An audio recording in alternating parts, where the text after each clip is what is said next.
Hey guys, I just wanted to reach out to you and let you know that Surewinder is still selling amazing products. Some of you guys have been dragging your feet for whatever reason. If your shoulder hurts, do not waste time. Pull the trigger. I just bought 4 or 5 of them, and we had 2 guys out. You know how much it cost me to pay for 2 guys being out with bad shoulders? We just pulled the trigger and we said, listen, everybody's going to have one on a truck. It's mandatory. You got to use it. Don't hesitate. Don't wait till your guys go down. It's going to cost you more. Buy a Surewinder. What's up, guys? Ryan and Tamara here with Torsion Podcast. Just got out of GDU, and we have tons of news for you. I have prepared a little information that I think will be helpful. I'm going to talk fast, so learn and listen fast, because today's going to be jam-packed full of industry news, tips, things that I think are going to be important to you, things that you can watch, etc. So, Tamara, you got anything before we get started? No, I'm excited to hear your news because I feel like I'm out of the loop. Yeah. So, garage door ROI. By now, you've probably already seen the article from Remodeling Magazine. So the question really is, like, how do you use this information? And I've written down a couple notes of how such and such is using it or preparing to use it with our clients. Number one, you can add it to your website to push people into purchase who may be comparing the garage doors to other home projects. So if you think about it, a lot of times we're not just competing with other garage door companies on price or product. We could also be competing with other projects going on in the house because they have a budget and they can't afford to do everything at the same time. So to help prioritize that and build value in your product and the project, use this magazine to put information on your website about the ROI that customers have. So they may be willing to prioritize because of that, and it might help justify the price point. So keep that in mind. I think that's super helpful. Number two, you can use it in the field when customers are saying they're going to sell the house. Like, I've never really come up with like a fantastic rebuttal to, oh, I just want something that goes up and down. I'm selling the house. I mean, I've tried, but really honestly, like, I've never been totally sold on any of the ones that I've come up with. But if you think about it, like, if they've got a crappy garage door, it's curb appeal. Like, as soon as you pull up, that's one of the first things you see. So by mentioning this article and upgrading the curb appeal and putting in a nice garage door actually makes sense. And you have proof, right? You've got an article that you can show this customer and include with the quote so that it makes sense for them to invest in the garage door a little bit more. Number three, social media awareness. We're all about educating consumers and bringing awareness to our industry and our business and our trade. You can use this for hiring. You can use it for acquiring new customers. But social media awareness, this is the content that you dream of as a garage door company. So if you're not pumping it online, I would post it like 4 or 5 times over the next 30 or 60 days, just because I think it's that important. And number one, not everybody's seeing your posts. So you want to make sure that when you post it multiple times so people see it. You may even want to boost it and do like a 10-mile radius around your shop or something. Hit them local people. Let me ask you a question real quick. When you're doing social media posts and posting the same information different times, like, is it good to switch up the content? Should you, like, is there any like special tips that you can kind of circumvent the algorithm to make different people see it? Yep. So a couple things that you want to do probably is, number one, take a screenshot of the article and post it as the image, and then don't put the link in the post. Google suppresses outbound links, outbound videos, things like that. So what I would do is try different text in the content of the body of the post, and then use an image, because images have a tendency to go viral or be shared or suggested in Google's and not Google, but Facebook's algorithm. Yeah. You can also use that on Instagram. Now you've got Threads, which is a competitor to Twitter. So a lot of people are on there, like, exploring and figuring that out. And so, yeah, I would say definitely put the link in the comments after you post it, because outbound link in the post is going to suppress it. Gotcha. Cool. Number 4. Maybe just put in there like link to the article in the In the comment. comments. Yeah, that makes sense. Number 4, add collateral via stickers or redesign your collateral. So when I say collateral, I mean like brochures, things like that. Maybe design a little sticker. You can go to Sticker Mule, something like that. Create a little sticker that has, you know, the highlights of that. And then you just go on and stick those stickers on all of your brochures. And when you go to people's homes and you're showing stuff to those people, maybe even stick it on your little 2x2 hand samples. But bringing awareness to that in person on collateral, I think also builds more value. Just constantly reminding them of the good decision that they're trying to make.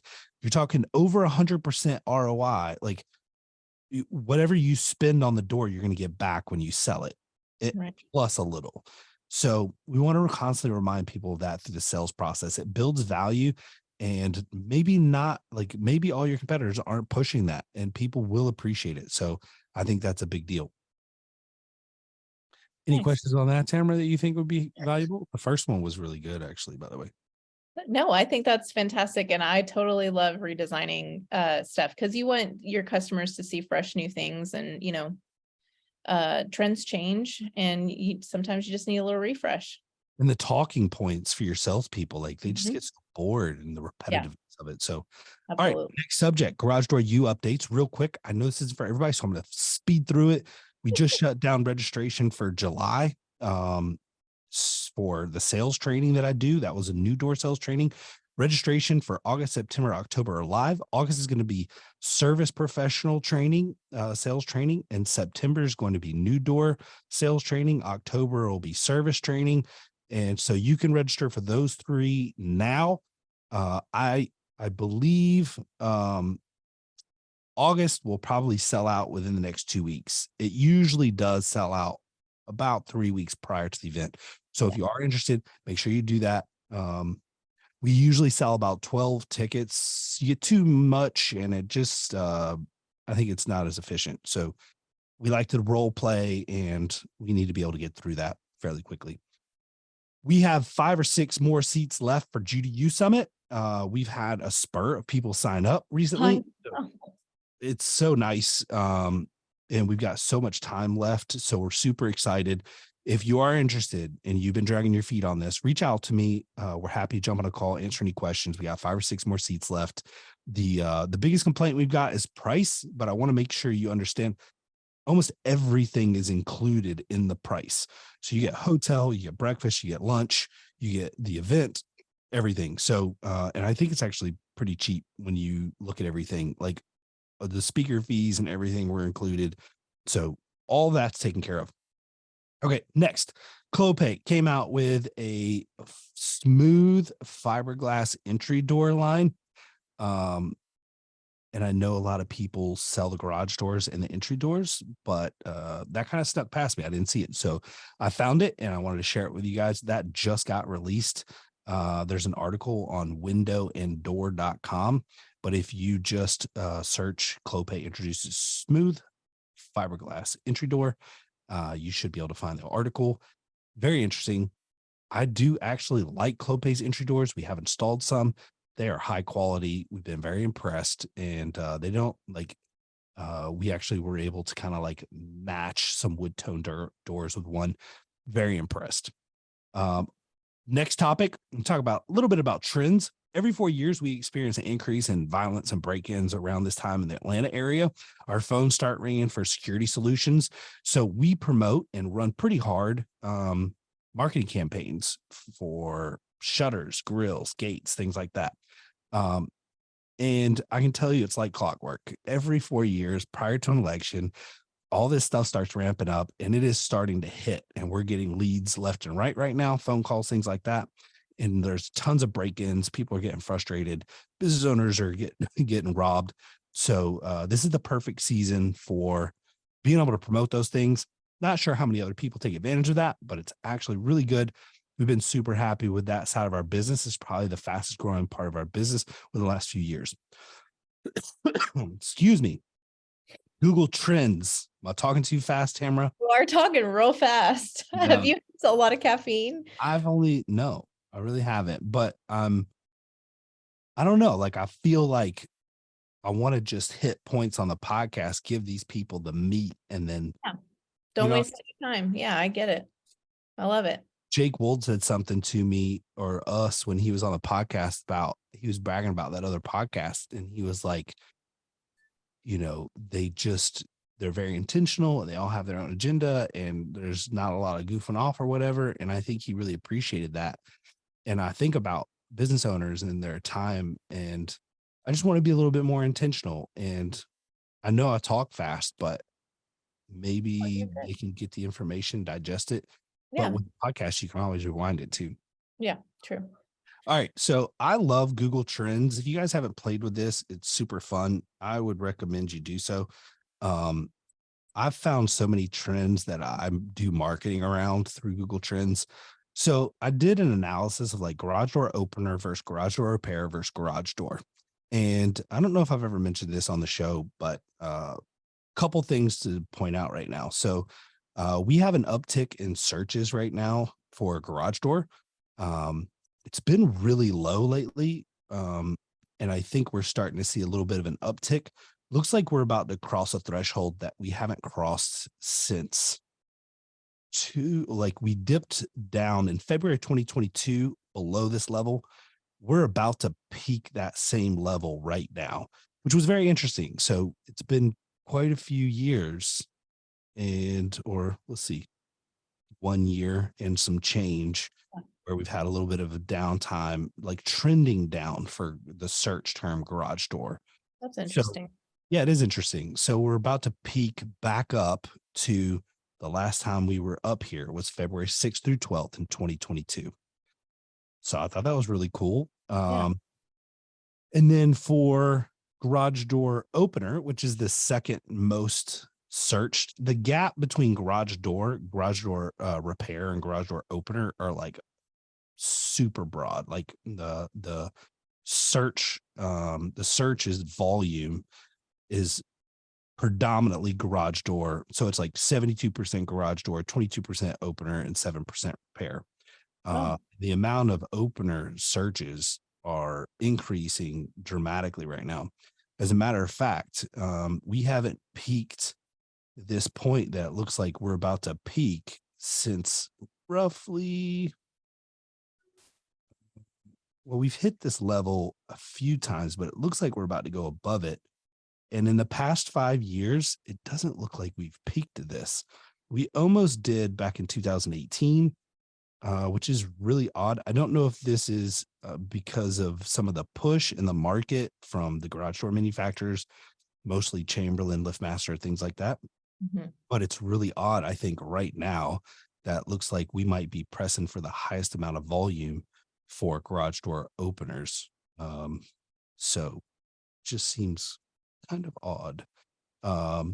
But compared to these three searches, we normally hang out around high teens, low 20s when it comes to the percentage of searches for people doing garage door opener searches. So compared to 74% for garage door.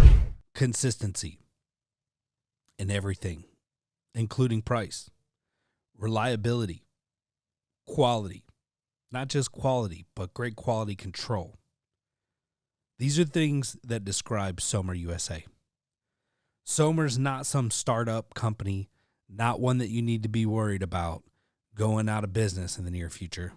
Somer and their family of businesses are $200 million companies. They're in over 100 countries, and they have locations in 20 countries. This is a large organization who stands behind their product and works through integrity. And there's not another company out there willing to drop what they're doing and help you out like Somer. These guys are awesome. Not only have they been loyal to the Torsion Talk podcast, they've been loyal to the technicians and the owners of the companies who install their product. In my opinion, if you're not at least offering Somer as an additional option, you're cheating yourself. Listen, first time dealers, I've got a special for you. If you buy 10 or more Somers while supplies last, we will offer you free shipping. You have no more excuses. The prices are great. The product is amazing.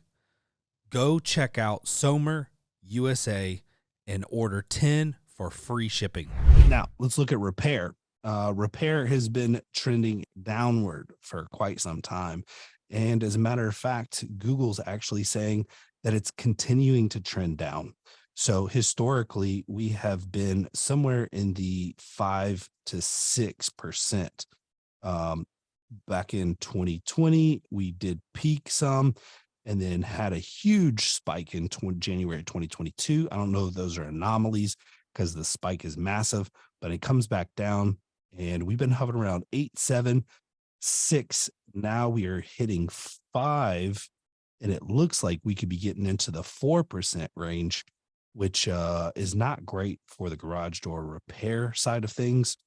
One thing that you probably like to play with while you're on here too is you can actually scroll down from this chart that I'm talking about, and you can see each one of those searches by metropolitan area, subregion, or city, like which one's the most popular. So I'll give you an example. We look at Metro for garage door opener. Topeka, Kansas ranks number 1. Parkersburg, West Virginia, number 2. Mankato, Minnesota, number 3. Casper, Riverton, Wyoming.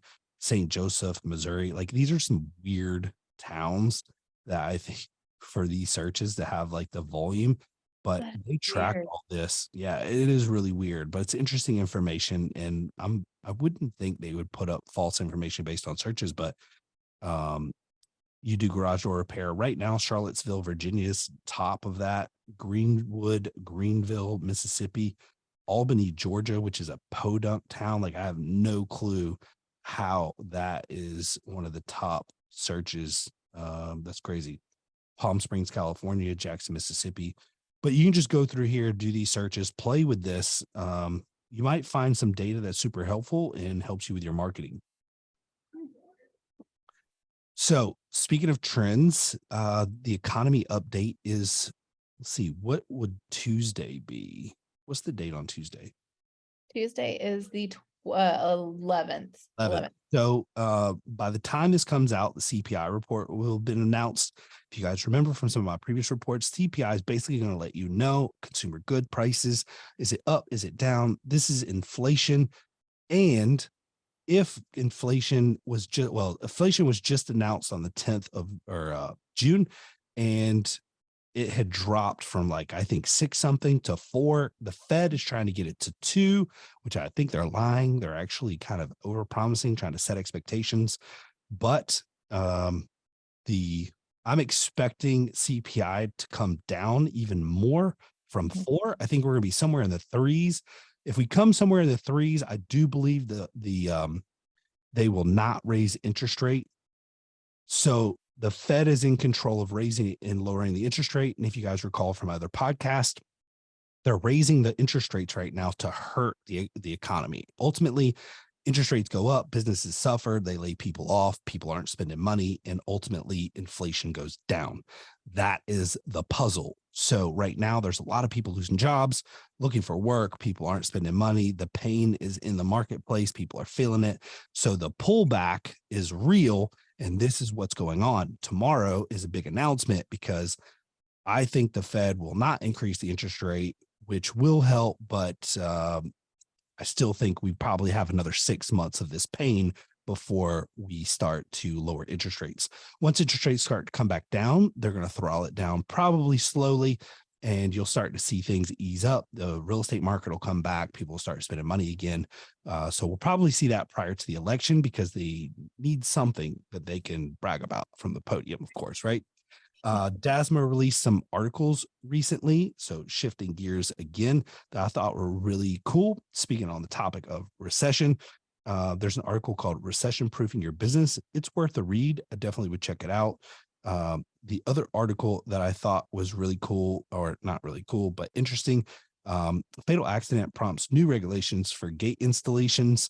And there was a presentation done at AFA FinTech, and a 7-year-old lost his life due to a manual gate incident. And so they're looking for solutions for that. Tragic accident, horrible, sucks really bad. Picture of the kid on the article. He's super cute. But just be aware of that if you guys are in the gate game. And then there's another article here from DASMA that I think is really cool, which I tried to get my buddy in the steel industry to give us an update. He's on vacation. So I happened to find this article by Philip Perry talking about steel prices soften amidst recession fears. And there's actually a chart on here, hot rolled coal steel prices, quarterly prices from March 2021 to March 2023. And March 2021, it was 1345, and we're at 1094 right now. We did see a little bit of an uptick from March to June on steel prices, but we're still way down from kind of the peak of COVID, which was $1,916. And so that's a price per ton. Right. And so, yeah, I mean, we're trending down. It's trending down hard. And so the question that we got to ask ourselves is, are we negotiating prices? Are we hitting up our vendors and suppliers for that money? And we talked about this before also in a previous episode. Maybe those prices are delayed. What was that, Tamara? We talked about it with Brian. You remember last time he was on? Yep. So we got to take a lot of things in consideration, but it's definitely probably a good time for you to reach out to your manufacturers and just have the conversation. Again, I've given this tip before, but I'm not a huge fan of like negotiating an overall multiplier for all products. I like to negotiate the products that sell the most from each manufacturer. So just a little tip there. It seems to be a smooth and easy agreement between both. And let me see. Oh, if you guys aren't following along with IDA's magazine, check it out. There's tons of updates in there as well. I want to give a shout out to somebody that is a innovator and game changer in our industry. Her name's Carrie Kelsch. I know her personally. Her and her husband are wonderful, Ryan Humphreys. They own A+ garage doors in Utah, and I believe they won the Innovation Award for an app that they built. And that app is a pretty slick app where you can take a picture of a house and automatically, like I guess using AI or whatever, adds the garage door in the proper place. And then even if you have like a car in the way or whatever, it doesn't cover the car, like it puts it in place, which is really cool. So cool tech. Carrie's legit, y'all. She's a freaking go-getter. I think she was up for like Woman of the Year or top 50 innovative women or something like that recently for a magazine, big magazine. So kudos to you, Carrie. Appreciate you and what you're doing for the industry with that. So check out the industry news in the IDA magazine. And I think that's a wrap. Like, what you got? You got anything else, Tamara? Any questions or information that you want to share? No, I think we covered everything. I think that was a very thorough 20 minutes of facts. Boom. Oh, we could go through industry. Let's see, what do we got in July? Oh, looks like mounts training is probably all sold out for July. So there's really nothing. Looking into August, we don't have anything, but September's a big month. Yeah, you were going over that stuff last time too. Yeah. So, all right. Well, listen, if you guys enjoyed this episode, hit us up and let us know if this is the kind of the style that you like. We may try to do more of this. I like it because it's quick, easy news and you guys don't have to fish for all the information like I do. Do you like it, Tamara? Yeah, I like it. It's fast paced and I think it's very informative. I learned some stuff. So that's great. There you go. I like interviewing people though. I do too. I do miss our guests, but I've got some things in the pipeline, so don't worry. Look at Tamara being sneaky. I want The Rock to come on. Oh, Dwayne Johnson. He and I are like this. Oh, can you get him on? No. Oh, it was worth a shot. All right, guys. Enjoy your day. Be safe. Be intentional. Be a leader. Be great. Love you guys. Peace out.